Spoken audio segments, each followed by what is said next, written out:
Okay, noise. Give me a second.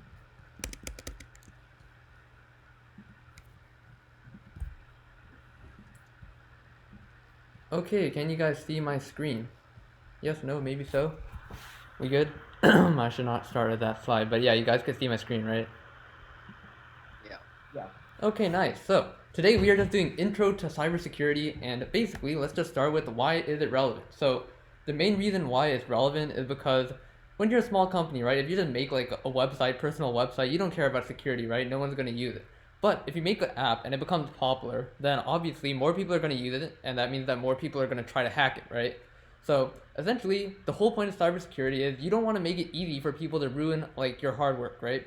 You want to like if you make a website, you don't want people like destroying your entire database and just like ruining the experience for everybody else. So that's why cybersecurity is relevant. You need to be able to protect what you made, and so nobody ruins it like just by clicking one button. So there's basically three principles of security you guys should think about as we go through it. I'll get to more practical stuff later, but first, security is economics. Obviously, how much security do you need? If like an attacker is gonna get like $100 from hacking your website, and all you have to do is enter one letter, then obviously he's gonna do it, right? So essentially, you have to consider how much reward the attacker gets out of it before you start designing security, right? Like if you're gonna like if your website like is super new and nobody is gonna get anything out of hacking it, obviously you don't need to design much security into it. And then this one, can anybody tell me what the problem with like putting a puzzle as a lock is? Like, let's say someone solves a Rubik's cube and then like they get entry to your house. Why is that a bad idea? I mean, the answer's right there, but like every time someone learns how to solve your lock, then you have to redesign the entire lock, and you don't want to keep redesigning Rubik's cubes every single time someone breaks into your lock. So that's why. Does anybody have a better suggestion instead of like having a Rubik's cube? Why is like a normal lock better than this? Anybody? Because some people know how to solve a Rubik's Cube. Yeah, but what is better about a normal lock? Like if someone figures that like if someone gets the key to your lock, what do you have to do to make them not be able to get in anymore? Can't do that. All you gotta do is change the key, right? I mean, yeah, change the shape of the lock, right? You don't have to redesign the entire lock. You just have to change the shape of the keyhole. So, if you design it properly, right, they should know exactly how it works. Like, they know that your lock, if you have the right shaped key, it's gonna work. They should know exactly how it works, but they should just not be able to open it even though they know exactly how it works. So, just don't like put some really convoluted thing and think that it's security. No, it's not. You have to actually like people have to know how it works and still not be able to get into it. And then design security from the start and limit privileges, right? Like obviously you don't want like a normal user being able to like control like admin level privileges, right? So you have to make sure that people have as little permissions as possible so they can't cause them much trouble. And then don't try bolting it on at the end, right? Like if you design it at the beginning, it's a lot hard. If you don't design it at the beginning, it's a lot harder to add it on in the end. Okay. So here's a motivating example just to get you guys like a little bit excited about this. So let's say that we have a normal login screen, right? Well, basically, what companies do is they store your data in databases, right? And basically, what they do is they use the database language SQL in order to um, store to like get your username, right? So you can see, right? It basically finds a user where the username is equal to the username you put in, and the password is equal to the password you put in. So if you put in input, like if I put my username, it would say find the user where the username is Rohan and the password is your mom, right? Like only if those two things are true, it'll get you the right user. But does anybody see a problem with this? What is the problem with running stuff that has user input in it? Anybody? Anybody know any problems with running stuff with user input in it? Okay, I could influence what's run, right? So what's the problem with that? Come on. No? You can inject your mom. Okay, well yeah, basically what Okay, that yeah. that's not the right way to phrase it, but basically the point is you could inject whatever code you want, right? Like you could run whatever code that you input and this like statement is going to execute it for you.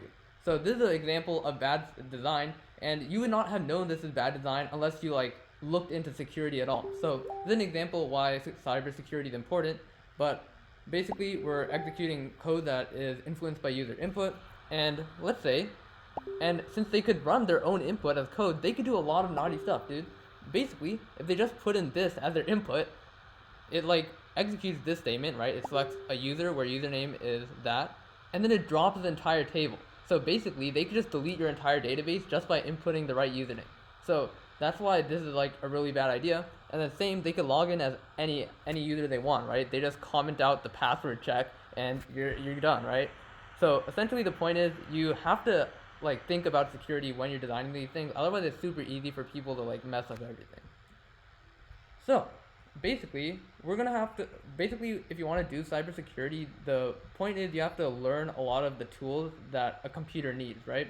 So you have to know how to use inspect element. I'll show you a couple problems using inspect element, but basically the idea is like if you inspect element, you can see exactly how websites run, right? So if you make a website and your only way to log in is just by like guessing the password, and the password is literally on the website inspect element, then that's a really bad not secure at all, right?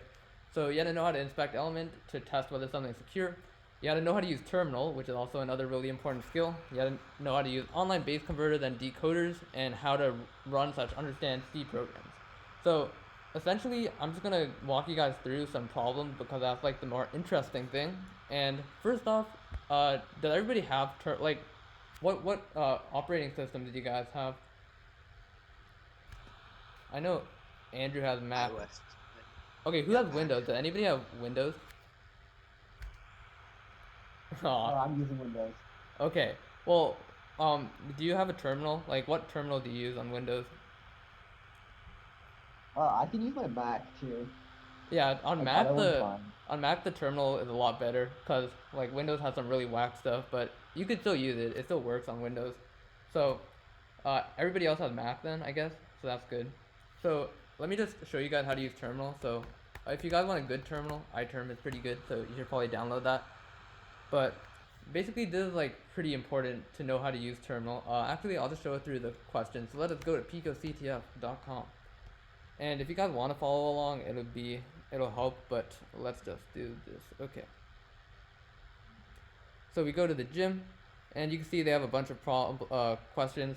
So let's just do some general. So the first thing you got to know when you're doing cybersecurity is how to convert between bases. Now, of course, you don't have to like convert it yourself. There's a bunch of converters out there, but you have to understand the difference because computers don't use base 10, right? They just use bits, right?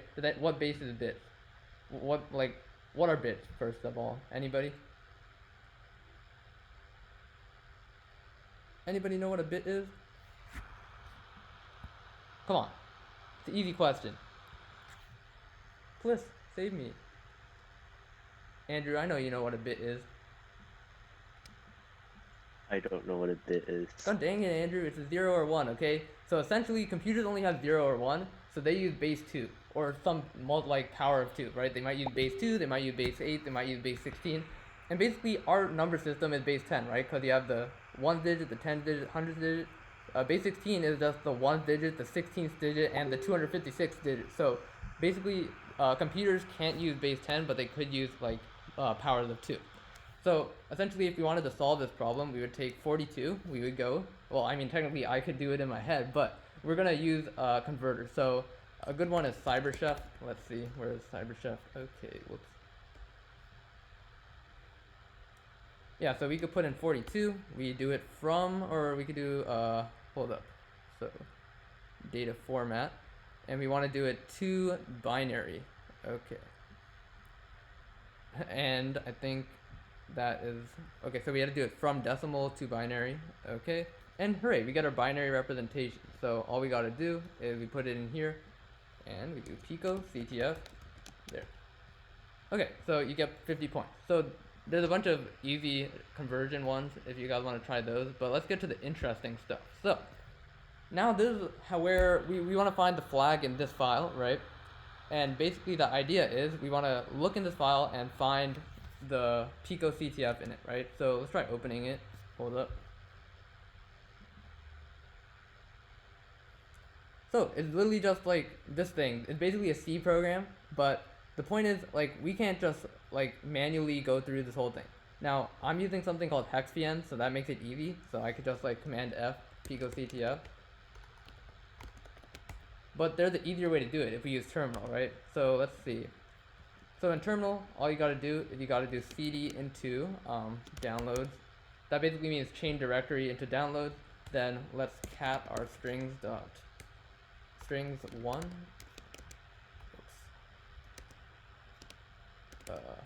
Strings slash one. Whoops.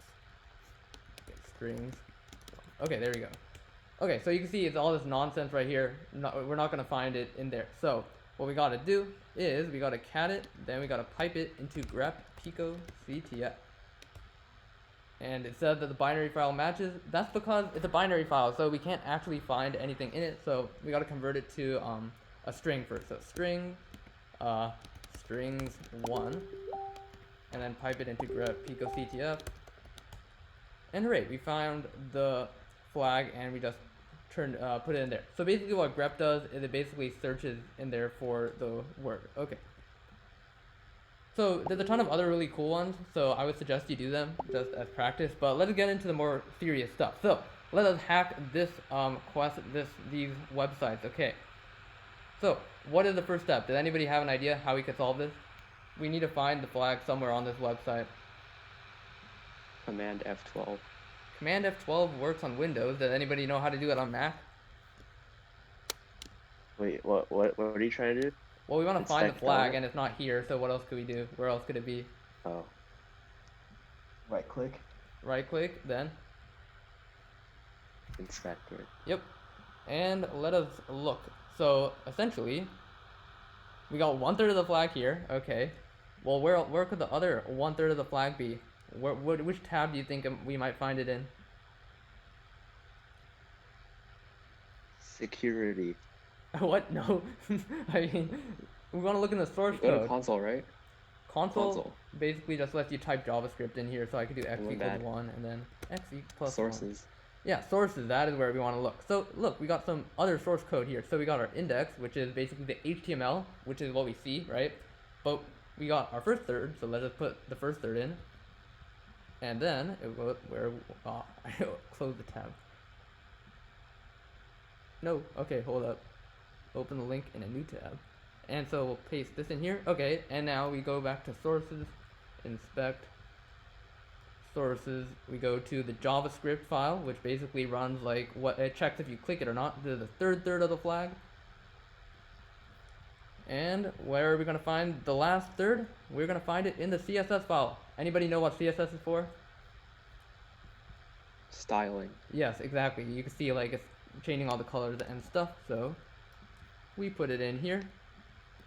True detective or just lucky? I think we're just lucky. So that is how you solve this one. But let's get into a little bit more complicated one that just doesn't require only inspection. Okay, let's see. Don't use client side. How about this one? Okay, what do you think we're gonna do? We could try random stuff. Inspect element. Yes, let's inspect it. Okay, inspect, and then sources. And you can see, it basically tells us exactly how it's checking the password on the client side. So we could access the algorithm it uses in order to see what the password is. So this is a bad design. When you want to design a website, the only thing that a user should be able to see is like the HTML and stuff. They should not be able to see like the password checking, okay? So whenever you make a website, make sure not to put any password checking on this. Okay, this one's kind of tedious because I had to copy and paste all of these things individually using like this stuff, right? Like I would do Pico, then CTF, then what's after 1, 2, we find 2, 3. This one's kind of tedious, we're not going to do that. Let's try a different one. Okay. Oh, this one's a fun one. Okay, let's see.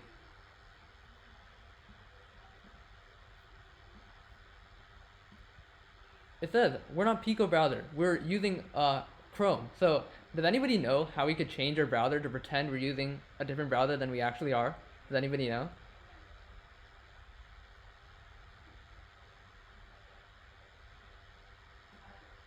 Whoops. Well, we could go to inspect element, right? Then we could go to network. I'm pretty sure. Hold up. Actually, no, sorry. We go here, and we go to network conditions. Okay. And we could, yeah, see exactly. We could change it to custom. We could use Pico browser, and now if we try to get the flag, we get the flag. So essentially, another thing. Okay, what does this show us? Like, why is this relevant? That I could change my browser. Like, well, basically, let's say that a company does its security based on what browser you have, right? Like, let's say a company only gives its employees like Pico browser, right?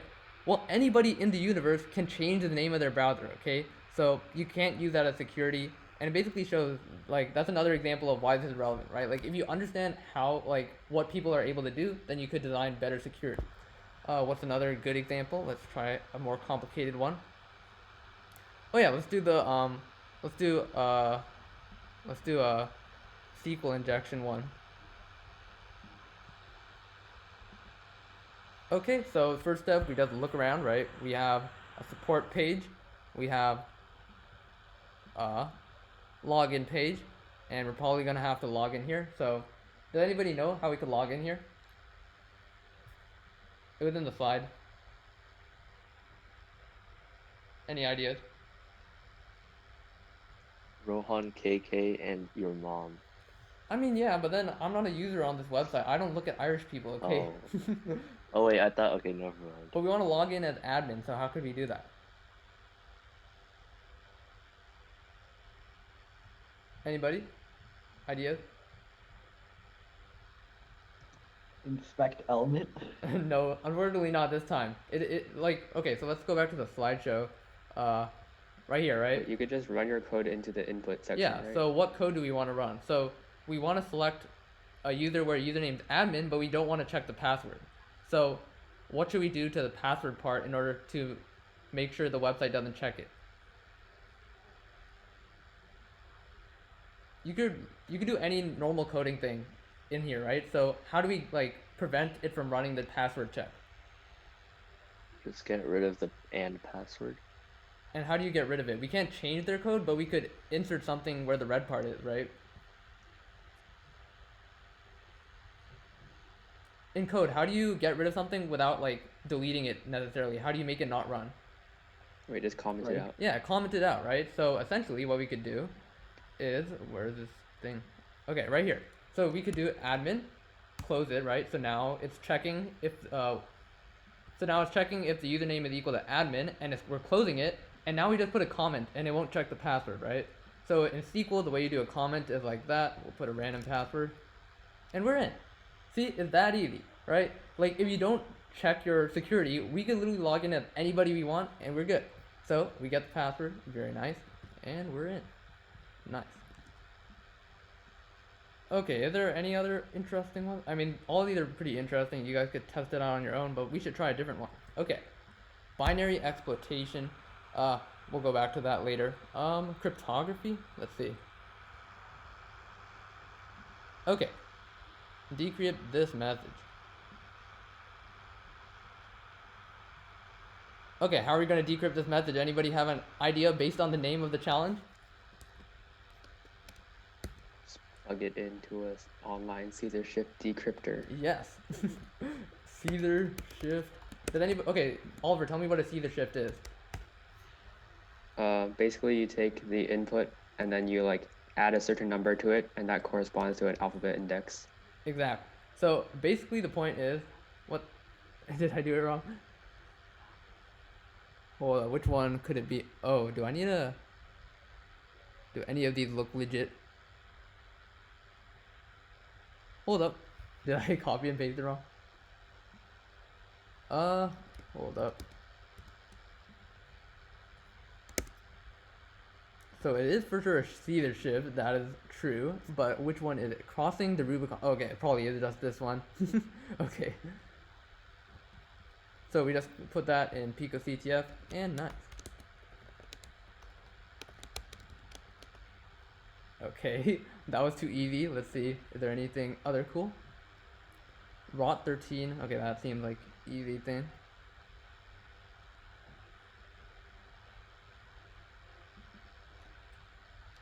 We've given you the encrypted Okay, so we have a table.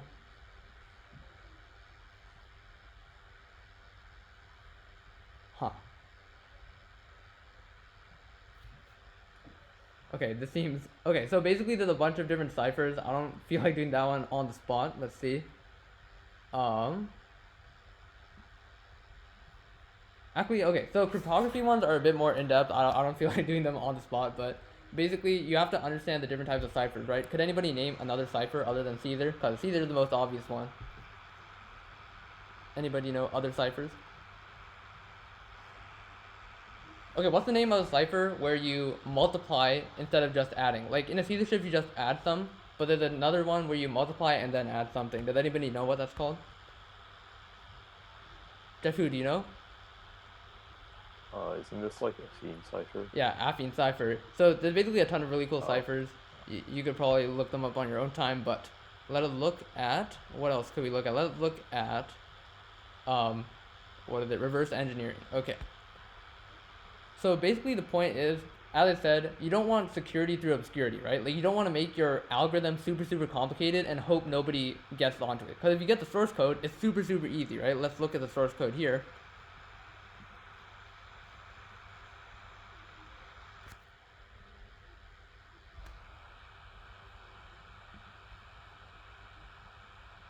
Yeah, okay, this one's super easy, right? It literally tells us the password. Okay, so we'll put that in, but let us try a little bit more complicated thing.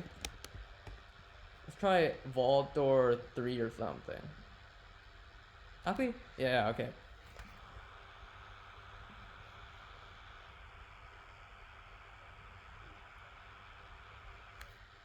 So, looking at this, right? Like, this is not the password, so we can't directly get the password. But does anybody know how we could get the password just by looking at this?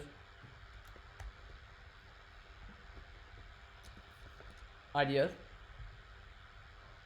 What does this do? Anybody? Andrew, what does this do? Wait, what? Oh, it finds the index of where the password is. Or wait, what? Oh, it finds where I is, right? Well, basically what it does is it copies over the character at the ith index over to the buffer, and buffer is what it's going to check. So essentially, our first 8 characters are going to be are going to be just a s. Okay. Now, how do we do the next 8 letters using this for loop here? What did this tell us?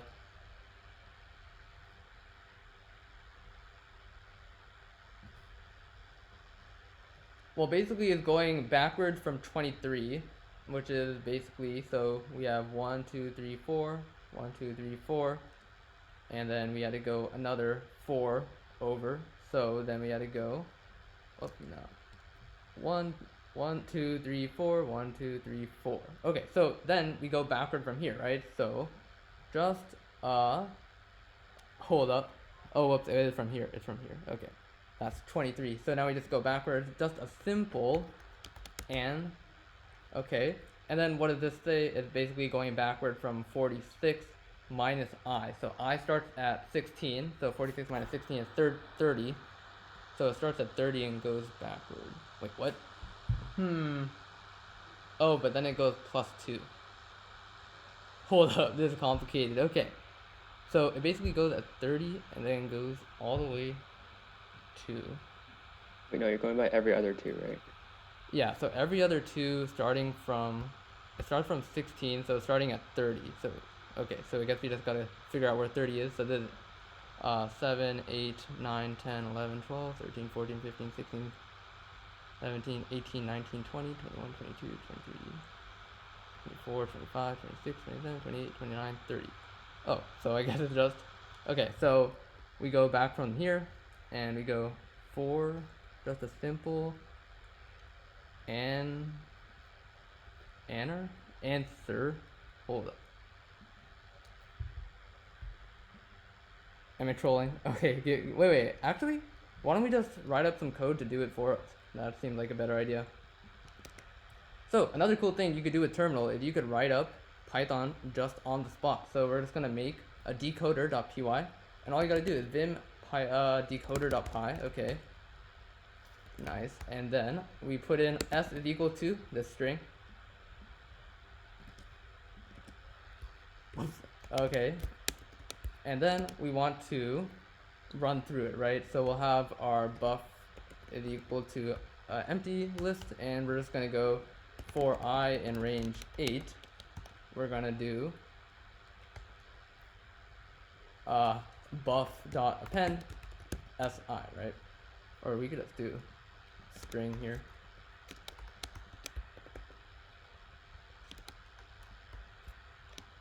Or we could just do yeah, okay. You know, okay, you guys get the idea, right? But basically, if you have the code here, you could basically do it. And if we wanted to do it here, it would take me a bit of time, but we could write our own code to decrypt it. Let's see what other interesting ones we could do. Okay, so binary exploitation is the next really cool one, because basically what you could do is you could hack C programs, basically. So why don't we had to go to the old one though, because for some reason they don't have the questions here. So let's see. Game. 2019 Pico CTF game. There it is. Okay.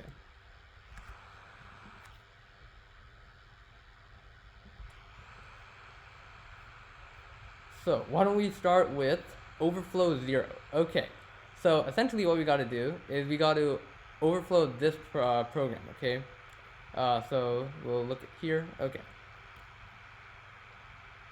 Alright, so what do we do here?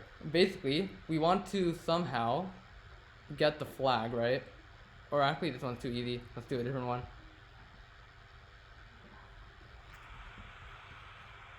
Okay, so you can see there's a function here, right? And there's a function here, and we want to somehow get to the flag function. But there's no way to get to the flag function, right? Because it's not called in any of the functions, right? Like in main, it literally just goes from here to vuln and then it quits. So how do we get to flag? Does anybody know how to do it? Like based on C memory, it's kind of cool. Any ideas? Well, basically the idea is we could change where this function returns to, which is really cool, right? Like basically we could just override where it returns to, and then we can make it return over here. So basically the way that C programs work is that they basically this is like human readable code, right? But when we compile it, it gets converted to machine code, right? And machine code is basically when we download this thing right here, you can see it doesn't have a .c next to it. So if we try like printing that out, let's see, cat vuln1. You can see it's all this random nonsense, right? So basically the idea is if we want to look at what it actually says, we could do objdump-d vuln1 and pipe less. Okay. Does anybody know what language this is? Anybody? Have you guys seen this language before? Basically, it's machine code. It's called assembly, and essentially this is like the very basics of how programs are run. So essentially, just by looking in here, we could literally hack the program, right? So we could see that our array is -12 EBP. So basically, if we override the return address, we could like tell it to return to a different function. So why don't we look at the address for the flag function? It's 80485E6. 80485E6. Okay. And now we could write a Python program to destroy this thing. So let us do that. Payload.py. And all we're going to do is we're going to make it print 12 A's or 16 A's, and then we're going to put our address. So our address was, we'll go backwards, e6/x 85/x 04/x 08. Okay. And then we should be good, so we just do python payload.py. So essentially, if we put this into the program that they give us, it'll literally like, it'll give us the flag basically. So why don't we try that out? We could do pipe into, what do we want to pipe it into? Okay, we gotta do it on their server. Oh, we could just do it into here. Okay, so chmod the vuln1, so that basically compiles it, and then we just do python payload.py pipe.flash. Okay, never mind. let's just go to the shell server. So essentially, Pico gives you a shell if your terminal is not good enough. So if we go there, then all we gotta do is we go to the shell, open link in new tab, and here. Okay.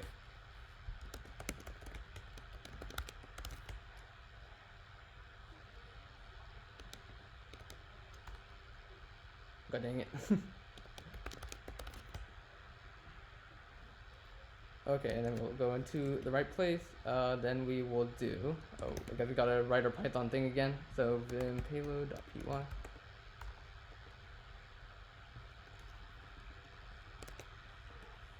And then we gotta copy over our payload from here.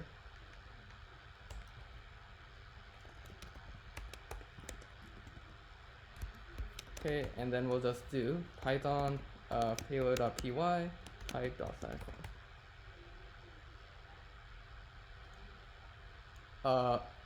Okay, let's just do Python payload.py into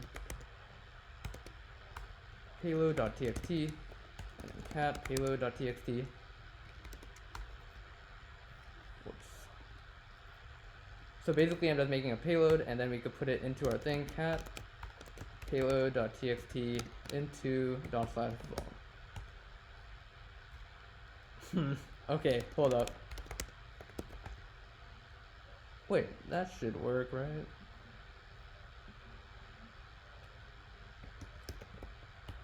Oh, I see. It runs it with the arguments. Okay, that's annoying. Okay, so how do we put it as an argument? Oh, we could do, okay, so we do it like this, okay. Cat payload.txt. Okay, hold on. So basically another thing, when you do CTTFs, you gotta like search a lot of stuff up. So put text file as argument C.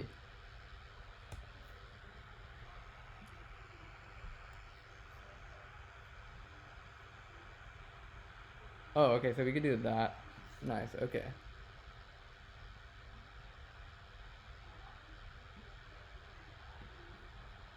So we could do vol-l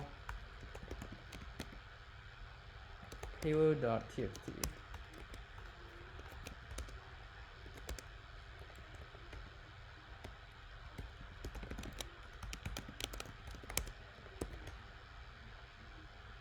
Okay. Well, basically the idea is that you could use like C++ memory storage to do cool things, but essentially that's all the demos I wanted to do for today. But basically you could do a lot of cool stuff with cybersecurity. I think the coolest one is web, honestly, but if you guys are interested, I could teach you guys some more stuff. I didn't completely prep this out super well, so that's all we're gonna do, I guess. So does anybody have any questions, or does anybody need help setting up their terminal? Because other than that, we are done. Anything? Okay, I think I lost you guys a while ago, but if you guys have any questions, let me know. And I think you guys should try just doing the general skills problem because it'll help you a lot in the future. So other than that, we are done. So see you guys later, I guess. Yeah. Pick up.